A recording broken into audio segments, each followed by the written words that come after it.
দেশ সন্ধ্যায় স্বাগত জানাচ্ছি আমি ফখরুল ইসলাম। নির্বাচনকালীন প্রশাসনের রদবদল আসবে। সেপ্টেম্বর থেকে ১.৫ লাখ পুলিশকে দেয়া হবে নির্বাচন বিষয়ক প্রশিক্ষণ। মাঠে থাকবে ৬০,০০০ সেনা সদস্য, জানালেন প্রধান উপদেষ্টার প্রেস সচিব। দেশ সন্ধ্যায় সবাইকে স্বাগত জানাচ্ছি এবং আমাদের সঙ্গে আলোচনা এবং বিশ্লেষণের জন্য দুজন অতিথি আছেন।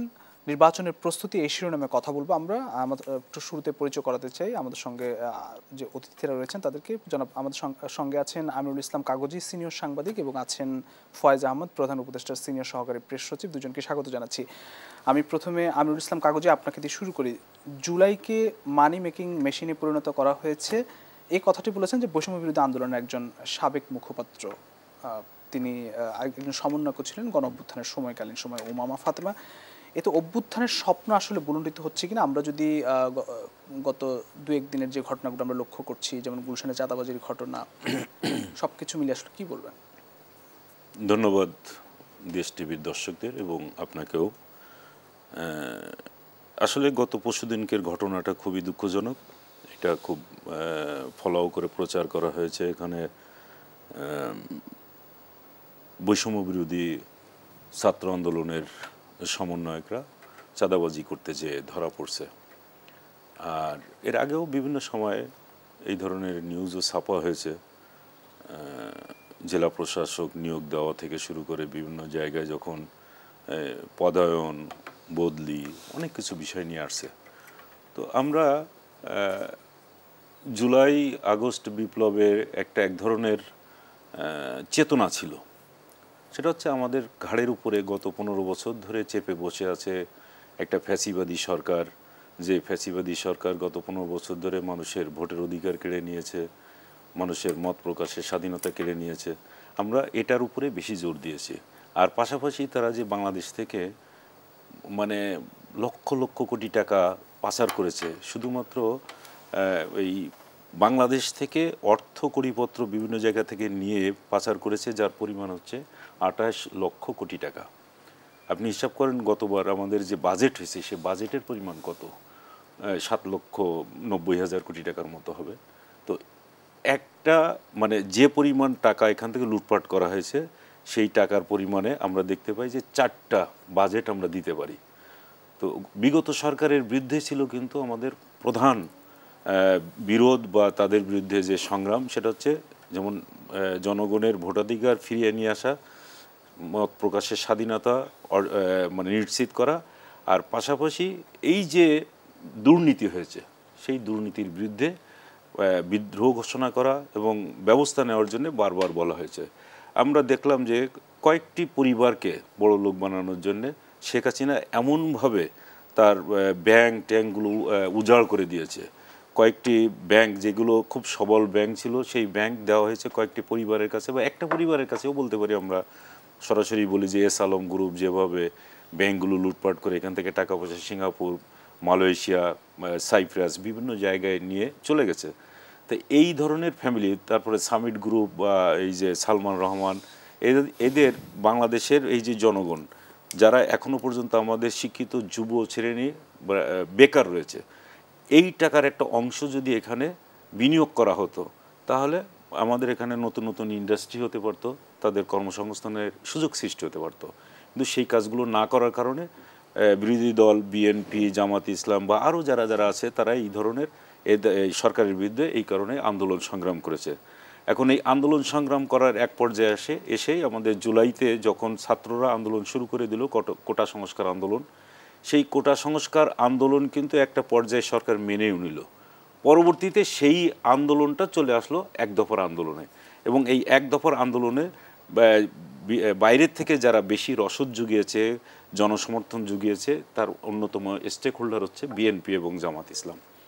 তো এরা যখন এই আন্দোলন সংগ্রাম করেছে তখন প্রধান চেতনা ছিল, আমরা কিন্তু সবসময় দেখে এসেছি, যেহেতু আমরা মাঠে রাজনীতি করা বা এই যে সংবাদ সংগ্রহ করা, সংবাদের পিছনে ঘুরে ফিরে বেড়ানোর ক্ষেত্রে যে জিনিসটা আমরা লক্ষ্য করেছি, যে এই কোমলমতি শিশুরা যখন রাস্তায় নেমেছে এবং তাদের উদ্দেশ্য আদর্শ সব কিছুর প্রতি মানুষের একটা আগ্রহ বেড়েছে এবং তাদের প্রতি মানুষের সিম্প্যাথিটাও ছিল বেশি। আমি আপনার সঙ্গে যুক্ত করে বলতে চাই যে এই যে হাজারো প্রাণের বিনিময়ে রক্তক্ষয়ী, আমি সেইখানেই আসতে চাচ্ছি, সেই জায়গা কি ব্যাহত হচ্ছে কিনা, আমি সেই জায়গায় আসছি।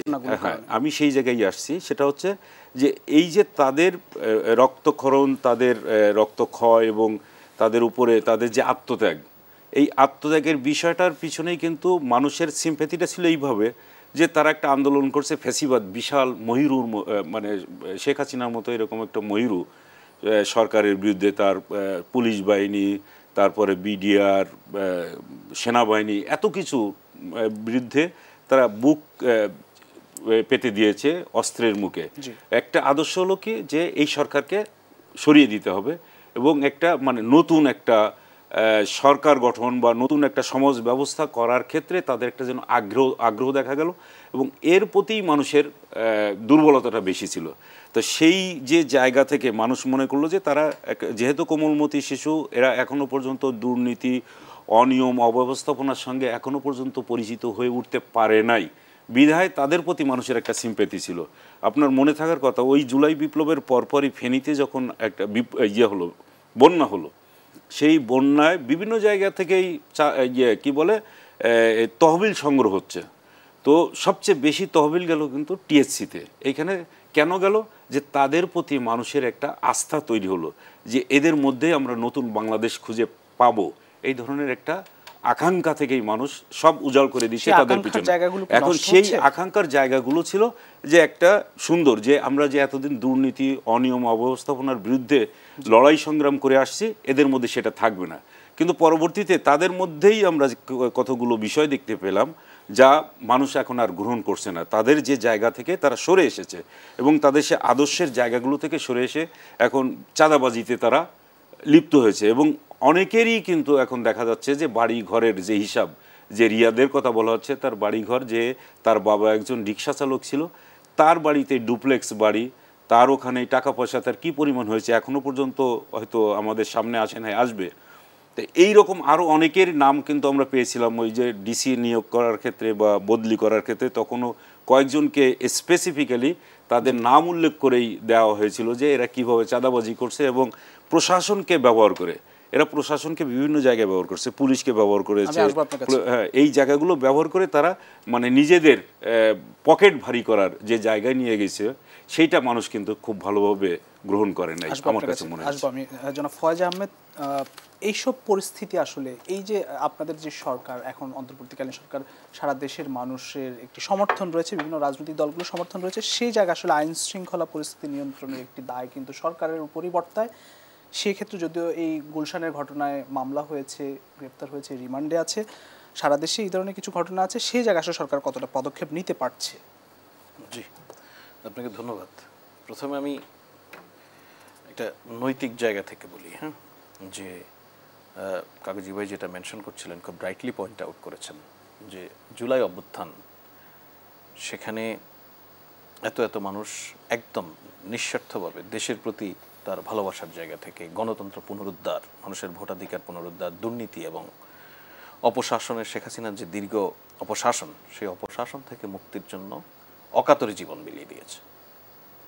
এদেশের তরুণরা সর্বোচ্চ সাহস দেখিয়েছে। কিন্তু একই সঙ্গে এটাও সত্য যে জুলাই অভ্যুত্থানের সময় অনেক মানুষ যারা কোনো প্রকার কোনো জায়গায় অংশগ্রহণ করেননি, এই আন্দোলনের সপক্ষে সরাসরি অবস্থান নেননি, এরকম মানুষও কিন্তু অভ্যুত্থান পরবর্তী সময়ে নানানভাবে নানান দিক থেকে ঢুকে পড়েছেন। তারা নিজেদেরকে অভ্যুত্থানের বড় শক্তি হিসেবে উত্থাপনের নানান চেষ্টা করেছেন। এটা যেমন একটা দিক, আরেকটা দিক সার্বিকভাবে আমরা যদি জুলাই অভ্যুত্থান যে তরুণদের নেতৃত্বে সংগঠিত হয়েছে, সেই তরুণদের সবাইকে যদি একসঙ্গে মিলিয়ে দেখতে চাই, তাহলে এখানে mixed culture of political ideology, কারো কারো কোনো পলিটিক্যাল ওরিয়েন্টেশনই নেই, কারো কারো ঠিক ওই জায়গাটায় নৈতিক ওই ভিত্তিই নেই যে সে একটা সুনির্দিষ্ট নীতিকে ধারণ করে, এরকম ওরিয়েন্টেশন অনেকের নেই। সুতরাং এই মানুষদের মধ্য থেকে পরবর্তীতে কেউ কেউ নানান ধরনের অপরাধ কর্মকাণ্ডে জড়াবে, সুযোগ সুবিধা নেওয়ার চেষ্টা করবে, এটা বাংলাদেশের এক প্রচলিত বাস্তবতার অত্যন্ত নোংরা প্রতিফলন।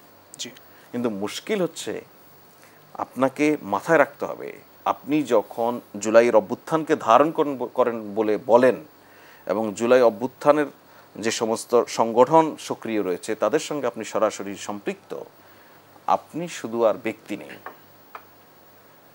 আপনি ওই সমস্ত সংগঠন ওই সমস্ত প্রতিষ্ঠানের ব্র্যান্ড অ্যাম্বাসাডারে পরিণত হন। আপনার অপকর্ম এই প্ল্যাটফর্মগুলিকে যেমন অভ্যুত্থানের শক্তিকে নানানভাবে মেলাইন করার জন্য যে শক্তিগুলি সক্রিয় তাদেরকে নতুন উইপন হাতে তুলে দেয়। এই সুযোগ কারোরই দেওয়া উচিত নয়। এটি হচ্ছে একটা নৈতিক জায়গা থেকে আমি বললাম। আর আপনি সরকারের দিক থেকে যদি বলেন, সেক্ষেত্রে খুবই গুরুত্বপূর্ণ বিষয় হচ্ছে সরকার কোনো একটা অপরাধীকে অপরাধের দৃষ্টিভঙ্গি থেকে দেখবে, তার কানেকশন কি, সে কার সঙ্গেকার লোক, সে কোন দল করে, কোন সংগঠন করে, তার জুলাইয়ে ভূমিকা কি, এসব সরকারের কাছে দার্তব্য নয়। যে পরিমাণ অপরাধ করেছে তাকে সেই পরিমাণ অপরাধের জন্য যথোপযুক্ত সাজার আওতায় বা আইনি ব্যবস্থার আওতায় নিয়ে আসা সরকারের কাজ। এক্ষেত্রে সরকার সফলভাবে সেই কাজটি করেছে, আপনি যেটা নিজে মেনশন করেছেন। আমরা সবসময় লক্ষ্য করি যে কোনো একটি ঘটনা আর যুক্ত করে কোনো একটি ঘটনা ঘটার পরে ব্যবস্থা নেওয়া হয়। জি, কিন্তু আগেভাগে কেন সেই ঘটনা? এবার আপনি আমাকে একটু প্র্যাকটিক্যালি বুঝান, কোন একটি ঘটনা ঘটার আগে ব্যবস্থা নেওয়ার উপায়টা কি বলেন? এই ঘটনা যেন না ঘটে সেই ব্যবস্থা বা সেই পরিস্থিতি কেন আমরা, মানে কিভাবে হতে পারে, আমাকে একটা সাজেশন দেন। এটা আমরা বলি, এগুলি বলতে খুব ভালো শোনায়। হ্যাঁ, কোনো একটি ঘটনা ঘটার পরেই আসলে ব্যবস্থা নিতে হয়। আপনি বলছেন যে ঘটনা যেন না ঘটে সেজন্য আমাদের সোসাইটিতে নানান ধরনের আইনের প্রয়োগ। আপনি পরবর্তী ঘটনাটা না ঘটার জন্য একটি প্রিভেন্টিভ অ্যাকশন যদি বলেন, তাহলে এই ছেলেটির বিরুদ্ধে ব্যবস্থা নেওয়া, এটাও হচ্ছে পরের ঘটনা ঠেকানোর জন্য একটা প্রিভেন্টিভ ব্যবস্থা। সুতরাং কোনো একটি ঘটনা ঘটলে যদি ব্যবস্থা না নেওয়া হয় তাহলে পরে আরেকটি ঘটনাকে উৎসাহিত করা হয়। সেজন্য এর বিরুদ্ধে ব্যবস্থা নেওয়া, এটাই আরেকটি ঘটনা ঘটার আগেই প্রতিরোধমূলক ব্যবস্থা হিসেবে আপনাকে দেখতে হবে। এখন আপনি যদি চিন্তা করেন বা এভাবে বলেন যে আমরা সব সময় দেখি কোনো একটি ঘটনা ঘটলে ব্যবস্থা নেয়, ধরুন একটি হত্যাকাণ্ডের ঘটনা ঘটলো, ব্যবস্থাটা তো পরেই নিতে হবে। আপনি কি করবেন? ধরুন একটি বদ্ধ ঘরের মধ্যে হত্যাকাণ্ড, ধরুন একটু, আমি যেটা আগেও এক জায়গায় বলেছিলাম যে মসজিদে মুসল্লিদের দুই পক্ষ দাঁড়িয়ে মিলাদ পড়বে নাকি বসে মিলাদ পড়বে, এটা নিয়ে যদি হঠাৎ বিতণ্ডা তৈরি হয়, সেখানে কি মসজিদে কি পুলিশ গিয়ে দাঁড়িয়ে থাকবে আগে থেকে? দেখুন, আমাদের সোসাইটিতেই দায়িত্বশীল নাগরিক রয়েছে অনেক। দায়িত্বশীল নাগরিকদেরও অনেক ক্ষেত্রে অনেক ভূমিকা থাকে, অনেক ক্ষেত্রে তারা সেটা পালন করেন। কখনো কখনো দায়িত্বশীল নাগরিকরা ইভেন পরিস্থিতি নিয়ন্ত্রণ করতে ব্যর্থ হন। আমরা লক্ষ্য করেছি যে 8ই আগস্টের পর থেকে মব কালচার, এই ধরনের চাঁদাবাজির ঘটনা, আরও নানান ঘটনা ছড়িয়েছে। যদিও সেটি একটু অভ্যুত্থানের পরবর্তীতে সরকার ছিল না হয়তো, সেই কারণে বা আইন শৃঙ্খলা বাহিনীর একটু দুর্বলতার কারণে হতে পারে। সেই জায়গা আসলে নিয়ন্ত্রণের ব্যবস্থা কতটা সরকার নিয়েছে এখন পর্যন্ত? আপনি যদি নিজেই খেয়াল করেন, 5 আগস্ট পরবর্তী 3 দিন সরকারহীন, পরবর্তীতে কয়েক সপ্তাহ পুলিশের অনুপস্থিতি, তারপরে পুলিশকে থানায় ফেরানো, সেই পুলিশের এখন পর্যন্ত মনোবল কতটা ফিরেছে সেটা নিয়ে এখনো জনমনের সন্দেহ আছে। সরকার তার জায়গা থেকে কাজ করে যাচ্ছে। একদম ট্রুলি যদি আমি বলি, একদম সরকারি কোনো বক্তব্য না, আপনি সরকার যেই প্রতিরোধমূলক ব্যবস্থাগুলি নিচ্ছে প্রতিনিয়ত, আইনি ব্যবস্থাগুলি নিচ্ছে প্রতিনিয়ত, এই ব্যবস্থাগুলি না নিলে তো ঘটনা আরও বাড়ত। এবং আপনি যদি আওয়ামী লীগের রেজিমের সময় বলেন, ওবায়দুল কাদের নিজে বলেছিল না জি, দাঁড়িয়ে যে আওয়ামী লীগের যদি পতন ঘটে তাহলে 3 লাখ লোক নেতাকর্মী মারা যাবে। সেটা কি এখানে ঘটেছে? ঘটেনি। কেন ঘটেনি? এটা পুরোটা সরকারের সাকসেস নয়। সরকার তার জায়গা থেকে যতটুকু করার করেছে, নাগরিকরাও, বিশেষ করে পলিটিক্যাল পার্টিগুলির নেতাকর্মীরাও তাদের ধৈর্যের পরিচয় দিয়েছে। এখন আমরা উৎসাহিত করার জায়গা থেকে কি করি জানেন? বলি যে ভালো হয়েছে, আরো ভালো করতে হবে। ধন্যবাদ। আমি এই জায়গায় আবারও একটু বিরতি থেকে ফিরে আসবো। আমি একটু সরকার আসলে আইন শৃঙ্খলা পরিস্থিতি নিয়ন্ত্রণের ক্ষেত্রে কতটা সফল, এই প্রশ্নটি রেখে আপনার কাছে আমি একটু বিরতিতে যেতে চাই। প্রিয় দর্শক, দেশদা নিচ্ছি একটি ছোট্ট বিরতি, ফিরছি একটু পর, সঙ্গেই থাকুন।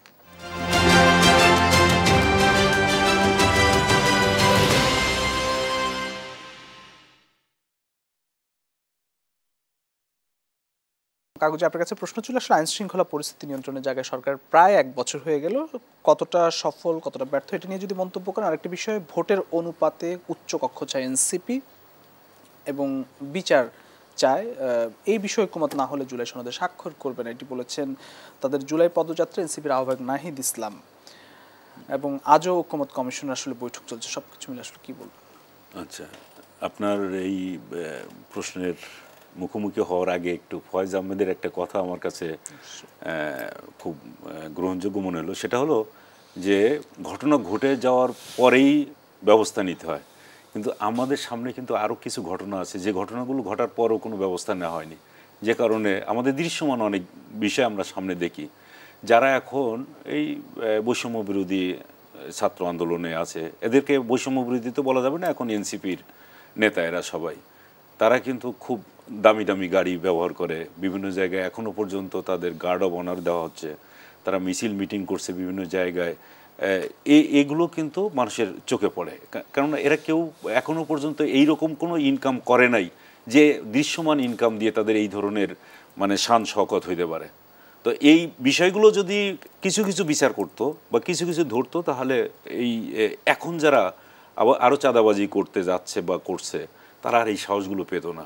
প্রথমেই ফলাও করে প্রচার করা হয়েছে কিন্তু ডিসি নিয়োগের ক্ষেত্রে, ওই সময় পত্র পত্রিকা এবং দেখাই দেওয়া হয়েছে অনেক সরকারি কর্মকর্তার চাকরি চলে গেছে, অনেকেরই ওখান থেকে সরাই দিয়েছে জনপ্রশাসন মন্ত্রণালয় থেকে, কিন্তু যারা এর সঙ্গে জড়িত ছিল, যারা এই কাজটা করলো, তাদের কিন্তু কোনো ব্যবস্থা নেওয়া হয়নি।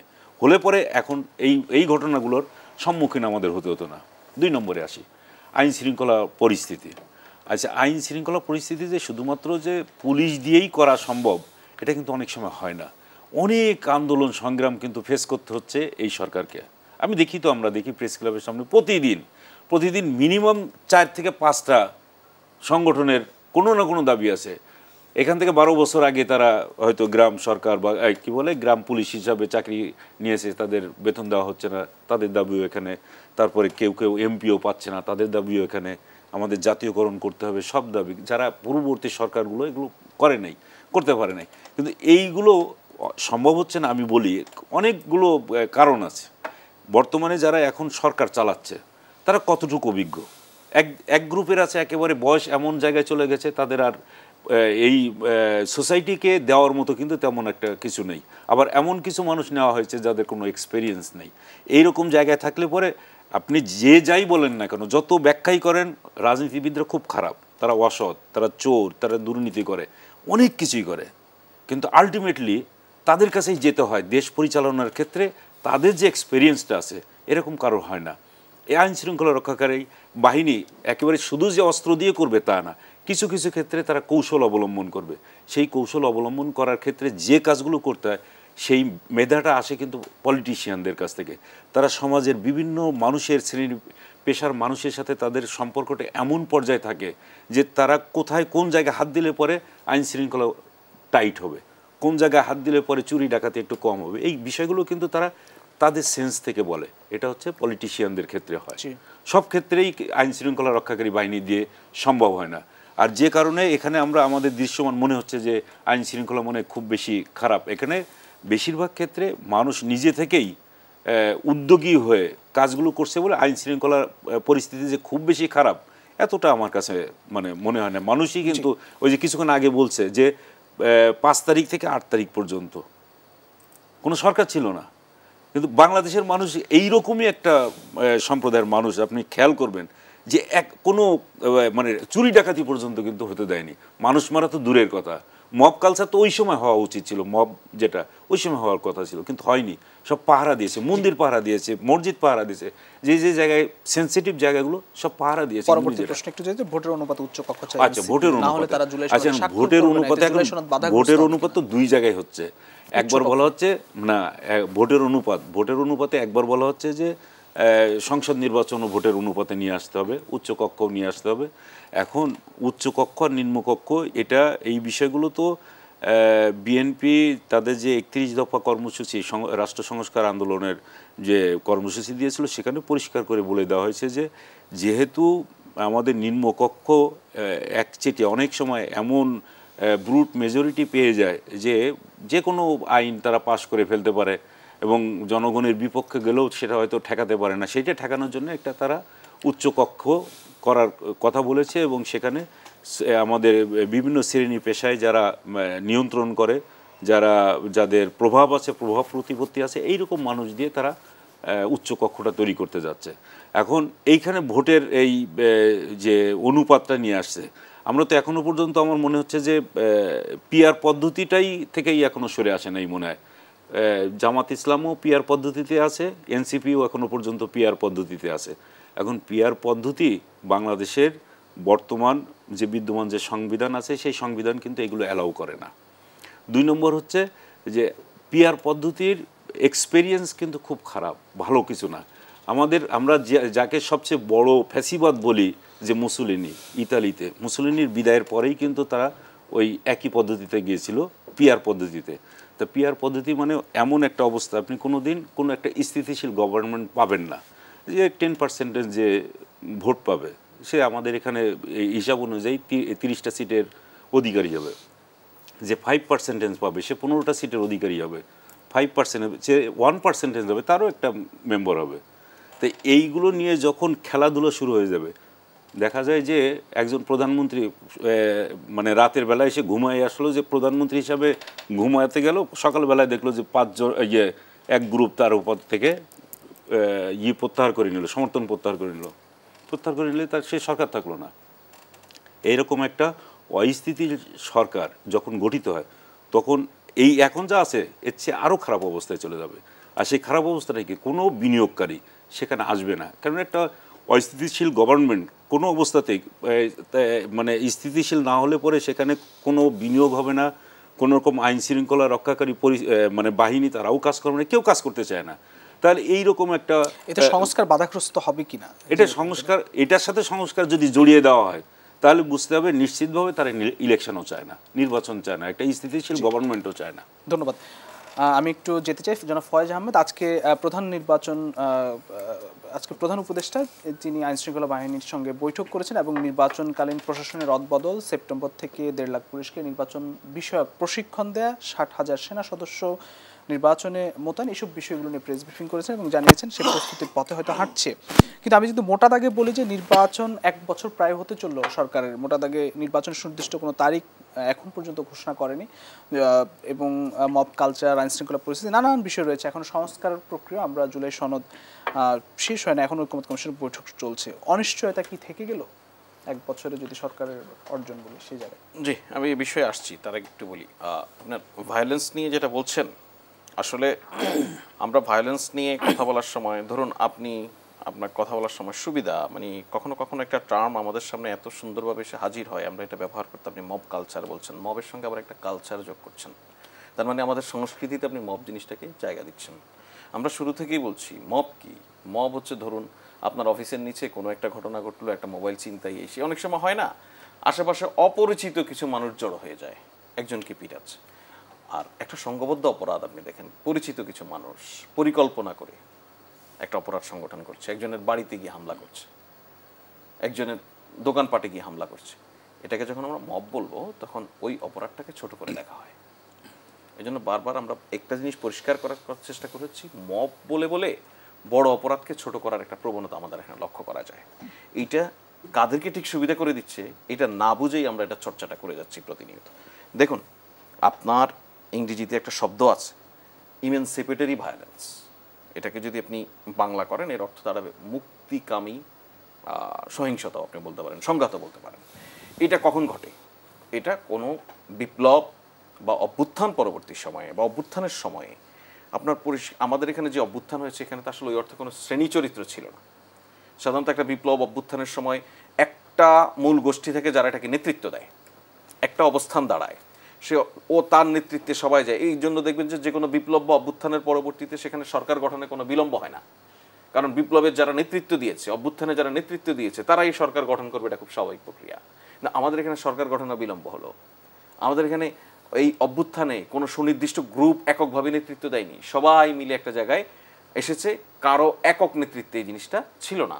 সুতরাং আমাদের অভ্যুত্থানের যে চরিত্র যেটা হয়েছে জুলাই অভ্যুত্থানে, এরপরে নানান গ্রুপ দাঁড়িয়েছে, নানান জায়গা থেকে যে অবদান রেখেছে। আপনার মৌচাক মোড়ে দাঁড়িয়ে যেই ছেলেটা সেদিন আন্দোলনে স্বতঃস্ফূর্তভাবে এসেছে, অভ্যুত্থান পরবর্তীতে তার কাছে মনে হয়েছে মৌচাকে তো নেতৃত্ব দিয়েছি আমি, আমার কথা শুনবে না কেন? সো এরকম একটা অভ্যুত্থানের পর নানান জায়গায় এরকম গ্রুপ ন্যায্যভাবেই দাঁড়িয়ে যায়, সে মনে করে এখানে আমার অধিকার আছে সেই জায়গা থেকে। সুতরাং ওই মানুষগুলির কোথাও কোথাও যখন দেখে যে এদের দ্বারা আমরা ক্ষতিগ্রস্ত হয়েছি, এরা ফ্যাসিবাদকে উস্কানি দিয়েছে, এরা ফ্যাসিবাদকে সমর্থন দিয়েছে, এরা ফ্যাসিবাদকে টিকিয়ে রাখতে সহযোগিতা করেছে, তখন তারা নানান প্রতিক্রিয়া দেখানোর চেষ্টা করা হয়। সুতরাং এটা ওই মুক্তিকামী সহিংসতার যে জায়গাটা আমি বলছি সেটা তৈরি হয়। এবং এই আমি যেটা আগে বলছিলাম, দায়িত্বশীল নাগরিক, আইন শৃঙ্খলা বাহিনী সবাই মিলেই এটাকে একটা নর্মালাইজ সিচুয়েশনের মধ্যে নিয়ে আসতে হয়। তো আমার দায়িত্বশীল নাগরিক হয়তো অনেক আছে, কিন্তু তার যে সাপোর্টটা দরকার ল এনফোর্সমেন্ট এজেন্সির দিক থেকে সেটা আমার দীর্ঘ সময় ছিল না ভাই, এটা সত্য, অস্বীকার করার আমার আপনার কারো কোনো জায়গা নেই। সুতরাং ওই একটা বাস্তবতার মধ্য থেকে আমরা ধীরে ধীরে ক্রমান্বয়ে উন্নতি হচ্ছি, আমাদের সেই জায়গাটা যাচ্ছে। আমরা এটা ফেস করি, সবচেয়ে বড় সরকার এটার সবচেয়ে বড় সমালোচনার জন্য ভিকটিম। আপনি দেখুন, আপনি যতগুলি আলোচনা করবেন প্রত্যেকটা আলোচনায় আপনি দিন শেষে গিয়ে সরকারের ব্যর্থতার যদি বড় দাগে মোটা দাগে কোনো জায়গায় বের করেন, সেটা হচ্ছে এখন পর্যন্ত 1 বছর হয়ে গেছে আইন শৃঙ্খলা পরিস্থিতি কেন পুরোপুরি নিয়ন্ত্রণ আনা সম্ভব হয়নি, এই কথাটা বলেন। অথচ আপনি দেখুন সর্বশেষ 1 বছরের সঙ্গে এই একই বছরের সঙ্গে যদি আমরা তুলনা করি তাহলে আমাদের রপ্তানি বেড়েছে, আমাদের বৈদেশিক ডিরেক্ট ইনভেস্টমেন্ট বেড়েছে, আমাদের বিদেশি ঋণ পরিশোধ বেড়েছে, রেকর্ড সংখ্যক ঋণ আমরা পরিশোধ করেছি। এরকম নানান স্টেজে নানানগুলি অ্যাচিভমেন্টস আছে, কিন্তু মুশকিল হচ্ছে সব এসে ধরা খায় ওই একটা জায়গায়। হ্যাঁ, ওই যে আপনি বলছেন আইন শৃঙ্খলা বাহিনী, আইন শৃঙ্খলা পরিস্থিতি নিয়ন্ত্রণে, এই জায়গাটার দিকে আমার সোশ্যাল ক্যাওয়াস, এই সোশ্যাল ক্যাওয়াসটা অভ্যুত্থান পরবর্তীতে যেটা হয় সেটা পুরোপুরি নিয়ন্ত্রণে আনা যায়নি। অথচ আপনি দেখেন আমাদের আরএমজি সেক্টর বলছে না যে অনেক আরএমজি ফ্যাক্টরিজ বন্ধ হয়ে গেছে, বলে না? আপনি এরকম একটা অভ্যুত্থানের পর যে সমস্ত আরএমজি ফ্যাক্টরিজরা সরাসরি আওয়ামী লীগের সঙ্গে সম্পৃক্ত, সে তার নিজ দায়িত্বে তার ব্যবসা গুটিয়ে নিচ্ছে, এখানে কি সরকারের কোনো কিছু করার আছে? এরপরেও দেখুন আপনি পরিসংখ্যান বলছে, ব্যবসায়ীদের নিজেদের পরিসংখ্যানই বলছে যে এরপরেও আমার আরএমজির রপ্তানিও বেড়েছে, তারপরেও এক ধরনের হাহুতাশ আমরা এখানে। 1 বছর হয়ে গেল সরকার নির্বাচন সুনির্দিষ্ট তারিখ আসলে বলছেন 1 বছর হয়ে গেল সরকার এখনো নির্বাচনের সুনির্দিষ্ট তারিখ, সুনির্দিষ্ট তারিখের জন্য অল্প একটু সময় আপনাদেরকে অপেক্ষা করতে হবে, সেটা একটা যেমন বিষয়। আরেকটা বিষয় আপনাকে বলি, ওই যে কাগজি ভাই বলার সময় বলছিলেন যে যখন আপনি আমাদের ল এনফোর্সমেন্ট এজেন্সিস বলেন বা আমাদের সিভিল অ্যাডমিনিস্ট্রেশনের কথা বলেন, ইভেন আমাদের গলির মুখের যে চায়ের দোকানদার, তারও আচরণ নির্বাচনের আগে আগে এক ধরনের পরিবর্তন আসে কিনা। তাহলে আপনি দেখুন এই সরকার দায়িত্ব গ্রহণের আগে, কিছু বুঝে নেওয়ার আগেই যদি একটা নির্বাচনের সময় ঘোষণা করে দেয়, তাহলেই আপনার এই প্রশাসন আস্তে করে একটা ডিমের তালে চলে যাবে। এটা আমাদের ঐতিহ্যের সঙ্গে আছে। স্বাভাবিক নির্বাচিত একটি সরকারও যখন 5 বছর শেষ করে আসে, তখন প্রশাসন কাজ করে না ঠিক মতো, বোঝার চেষ্টা করে কোন দিকে যাচ্ছে, কি হচ্ছে, এই একটা অবস্থা। সেই জায়গায় এমন একটি ইন্টারিম গভর্নমেন্ট সম্পূর্ণ ভাঙাচোরা একটা অবস্থার মধ্যে দাঁড়িয়ে যখন রাষ্ট্র মেরামতের দায়িত্ব নিয়েছে, সে সময় দায়িত্ব নেওয়ার 4 মাসের মাথায় প্রধান উপদেষ্টা কিন্তু একটা অ্যানাউন্সমেন্ট দিয়ে দিয়েছে যে 2025 সালের ডিসেম্বর থেকে 2026 সালের জুনের মধ্যে ইলেকশন হবে। আপনি দেখুন এখন পর্যন্ত আমাদের যদি নির্বাচন সংক্রান্ত কোনো অনিশ্চয়তা আমরা দেখছি না, আমরা যদি চূড়ান্ত জায়গায় আসি তাহলে ওই টাইম ফ্রেমের মধ্যেই কিন্তু হচ্ছে, তাই না? সুতরাং নির্বাচন নিয়ে অনিশ্চয়তার কোনো জায়গা নেই। আর প্রধান উপদেষ্টা তো নির্বাচনের তারিখ ঘোষণা করবেন না, নির্বাচনের তারিখ ঘোষণা এবং নির্বাচনের পরিবেশ পরিস্থিতি বুঝে কোন দিনটি বা কোন মাসটিকে বেছে নেওয়া যায়, সেজন্য সবগুলি প্রতিষ্ঠান সক্রিয়ভাবে কাজ করছে। আপনি খেয়াল করলে দেখবেন যে সপ্তাহ 2 আগে প্রধান উপদেষ্টা আইন শৃঙ্খলা রক্ষাকারী বাহিনীগুলি সবাইকে নিয়ে বসেছেন এবং তাদের সকল প্রস্তুতি ডিসেম্বরের মধ্যে শেষ করার কথা বলেছেন। আজকে আবার একটা মিটিং করেছেন, সেখানে কত লোকের ট্রেনিং করতে হবে, কবে থেকে তার রিক্রুটমেন্ট শেষ করতে হবে, কোন কোন জায়গায় পোস্টিং হবে। নির্বাচনের সময় আমাদের এখানে যেটা আমরা খেয়াল করি, প্রার্থীরা নিজেদের পছন্দ মতো ডিসি, এসপি, থানার ওসি পর্যন্ত বদল করে নেওয়ার চেষ্টা করেন। এই সরকার একটা চেষ্টা করছে যে এই অদল বদলের যে প্রক্রিয়াটা, প্রশাসনের যে রদবদল হবে, সেটা লটারির মাধ্যমে করতে চায়। কারো কোনো চয়েস থাকবে না, যিনি বদলি হয়ে যাবেন তারও কোনো চয়েস থাকবে না, যিনি যে এলাকায় নির্বাচন করবেন তারও কোনো চয়েস থাকবে না। 8 আগস্ট সরকার 1 বছর হবে, সেই 8 আগস্টের মধ্যে আমরা কি এই নির্বাচনের সুনির্দিষ্ট রোড ম্যাপ? আমি আপনাকে বলবো যে রাজনৈতিক দলগুলির সঙ্গে এই বিষয় নিয়ে বিশদ আলোচনা হচ্ছে, নির্বাচন কমিশনের সঙ্গে এই বিষয়ে নিবিড়ভাবে কাজকর্ম হচ্ছে, আইন শৃঙ্খলা বাহিনী এবং স্বরাষ্ট্র মন্ত্রণালয় এখানে একদম প্রত্যক্ষভাবে জড়িত, তাদের সঙ্গে কাজ হচ্ছে। সবকিছু যদি ঠিকঠাক থাকে, আমরা সবকিছু ঠিকঠাকই দেখছি, খুব দ্রুতই আপনারা এই ধরনের ঘোষণা বলেন বা টাইম ফ্রেম বলেন, এগুলি নির্বাচন কমিশন এবং সরকার থেকে যতটুকু বলা। ঐক্যমত কমিশনের বৈঠক এখনো চলছে, জুলাই মাসে জুলাই সনদ দেওয়ার কথা, আসলে কখন শেষ হচ্ছে, কবে শেষ হচ্ছে? আচ্ছা, এইটা সুনির্দিষ্ট করে তো কিছু বলা হয়নি, তারপরও পত্রপত্রিকার রিপোর্ট অনুযায়ী ঐক্যমত্য কমিশন তারা চাইছে যে জুলাই সনদের খসড়া আজকেই দিয়ে দেওয়ার কথা, এতক্ষণে দিয়েছে কিনা আমি জানি না।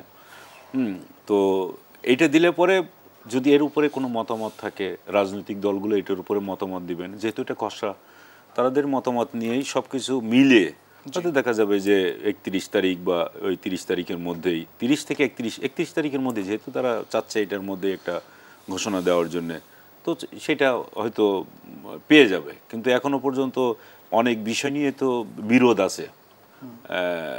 ঐক্যমত্য কমিশন একটা দাবি তুলেছে, অন্যান্য রাজনৈতিক দল তুলেছে, বিএনপি এটার সাথে আলোচনাই করতে চাচ্ছে না।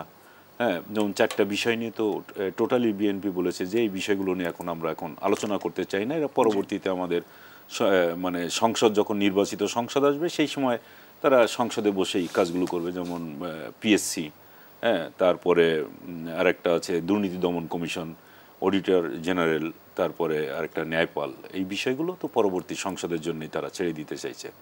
তো এই বিষয়গুলো এখনই যে একমত হবে, অনেক ক্ষেত্রেই দেখা যাচ্ছে যে দ্বিমত আসছে। আর বিশেষ করে এইটাকে পিছিয়ে নেওয়ার জন্য, এই নির্বাচনের বিষয়টাকে পিছিয়ে নেওয়ার জন্য যে বারবার বলি যে পিআর সিস্টেমটা কেন আমাদের এখানে হঠাৎ করে এসে হাজির হয়ে গেল, এটা হচ্ছে শুধুমাত্র নির্বাচনটাকে কারা এই আলোচনাটা নিয়ে আসছে, জামাত ইসলামী নিয়ে আসছে আর এনসিপি নিয়ে আসছে। আর কোনো সংগঠন কিন্তু এখনো পর্যন্ত এটাকে ইন্ট্রোডিউস করে নাই। ও ইসলামী শাসনতন্ত্র আন্দোলনও মনে নিয়ে আসছে চরমনের পীর। তো এইটা তো এক ধরনের উছিলা। কিসের উছিলা? এটি নির্বাচনটাকে পিছিয়ে দেওয়া, এবং নির্বাচন যত পিছিয়ে দেওয়ার জন্য তারা এই উছিলা খুঁজবে, ততই তো দেশটাকে একটা সমস্যার মধ্যে ফেলবে। কারণ আমরা বারবার বলি যে কোনো অবস্থাতেই এই অন্তর্বর্তী সরকার, তার তো কোনো টাইম ফ্রেম নেই যে কতদিন মধ্যে চলে যাবে বা কি করবে। যদি একটা নির্বাচন হয় তখন সেই নির্বাচিত সরকার যা পারে করবে। কিন্তু এখন এই সরকারের উপরে যেটা ফয়েজ আহমেদ বলছিল যে সব কিছু বাড়ছে, বিনিয়োগ বাড়ছে, রেমিটেন্স বাড়ছে, তারপরে ঋণ পরিশোধের পরিমাণ বাড়ছে, কিন্তু এইটা হয়তো একটা পরিসংখ্যান, কিন্তু এই পরিসংখ্যানের পাল্টাও কিছু আছে।